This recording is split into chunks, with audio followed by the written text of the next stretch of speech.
Hi everyone and welcome back to AireCon 2024. We're here with Nick from Devilfly Games. Nick, how are you? I'm very well, thank you. How are you, Steve? I'm alright. How's your voice doing after 2 days of AireCon? It's holding on surprisingly well. I have to do some warm-ups in the car on the way here, but I'm okay. Okay, good, So, yeah. good. We'll keep it strong. Good. Keep it strong.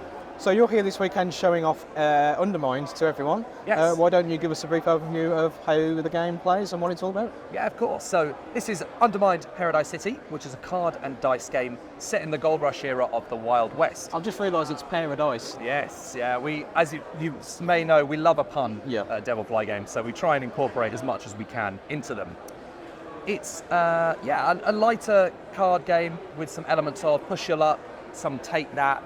There's resource management and some negotiation too, and what we're calling engine maintenance, in that the items that you have and use to mine will eventually wear down and break.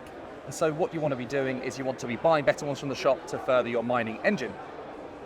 The way you win, we're all playing prospectors, trying to unearth as much treasure as we possibly can. You want to uncover 12 victory points worth of treasures, which can be found in the Treasures and Perils deck. Your treasures have a victory point value in the top left there, but they also have a dollar value. As once you've acquired them, say this dull gem, which is 3 victory points, but it's also worth $13 if you were to sell it in later turns, which you can use to fuel your mining endeavors. So you've got to make a decision. Do you hold on to those treasures you find and push for 12 victory points in the win, or do you set yourself back momentarily to buy a bit of better gear to push yourself forward a bit later on? But it's not the safest of professions, because when you are mining, you never know what's going to be behind that rock. You could trigger a cave-in, or a blackout, or a flooded tunnel. And these are the perils we're trying to avoid. These perils will cost you resources. They can cost you your dollars primarily, but they can cost you items, they can cost you event cards, which are means of bolstering yourself and hindering your opponents. And they can even cost you treasures if you're not careful, as if you ever can't pay a fine and you have a treasure there, you have to get rid of your treasure and you get no change. So you could lose out on victory points and potential dollars going forward. You find these lovely treasures, and not so lovely perils, by breaking the rocks, which are symbolised in the rock deck here. The number on the back is how tough that rock is to break, and it goes from 8 to 20 in steps of 2. The lower the number, the easier it is. Yeah.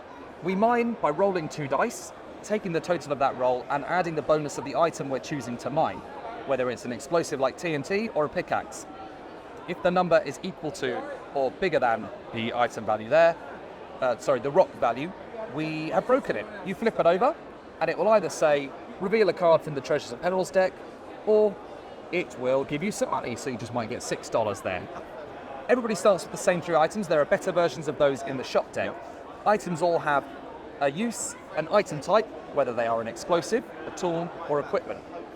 Everyone starts with standard safety gear, which you can remove a use of to avoid a peril. If an item ever reaches 0 uses, it's destroyed and goes to the shop discard pile, hence having to keep trying to buy better ones to do it. Explosives are your fun ones, your TNTs. They give you a much bigger bonus to mine rolls, but if you roll well, you can potentially mine through multiple rocks. Where this rock is a 10, and say I rolled a 12, and give me a total of 22 for my mine roll. If I would break this rock, and if the next one was 12 or lower, I'd also break that one, and you keep going until your residual power no longer can break any of the rocks. So they're pretty good. But as I said, they're single use. This is where your pickaxes and your other tools come in. These give you a smaller bonus to mine rolls, but you can collaborate together to break rocks. So we could work together, and if you agreed to help me, you'd roll a single dice to add it to my total. Right. But it's not all sweetness and light there. You might want something.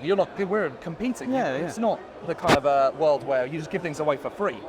So you might want items, you might want money, you might want future favors, but you don't have to honor these obligations. So once you start screwing people over, just be prepared that turnabout is fair play. And we'll see how that works out for you. The shop deck has better versions of the items that you start with. You have bigger explosives, say with the powder cave, which is at plus 20 to mine rolls. You've got a different bit of safety gear in the Canary, which is also specialised. If you encounter the poison gas peril, you can avoid that peril and keep the Canary. There is a diesel oil drill that gives you a big bonus to mine rolls. You've got to pay $4 every time you want to use it. We even have treasure items like the Diamond Canary there, which is worth victory points, so a way of converting money to victory points late game if you are struggling to just get that last little push you need to take you over the line. Lastly, we have the event deck. As I said earlier, the event decks are fun little cards that help you and hinder your opponents. They can also help your opponents too. Like the Kleptomania card, lets everybody steal an item from the shop for free. Nice.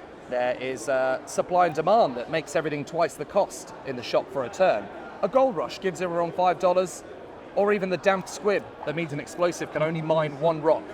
So there's a fun little mix of cards there that we can explore. As said, once you're the first player to get to 12 victory points, the game immediately ends. So make sure you play your cards early, and yeah, good luck finding your fortune in the mines of Pairadice City.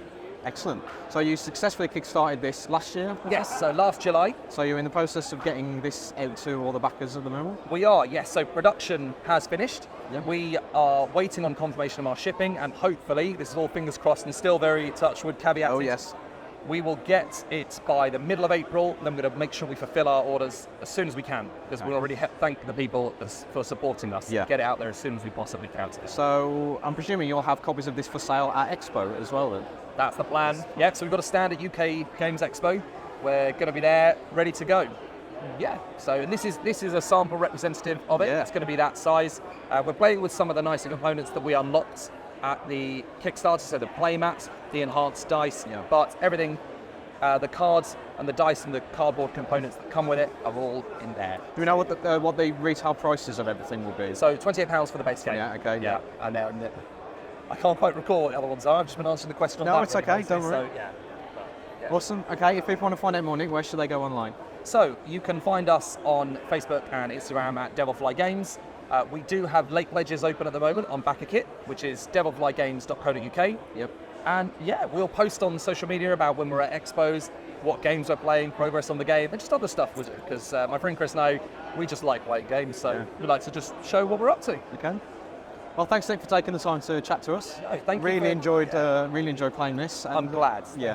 Thank you for taking the time to come and stop by, No. and for making this video. It's awesome. Right, thanks everyone for watching, and we'll see you next time. Bye bye.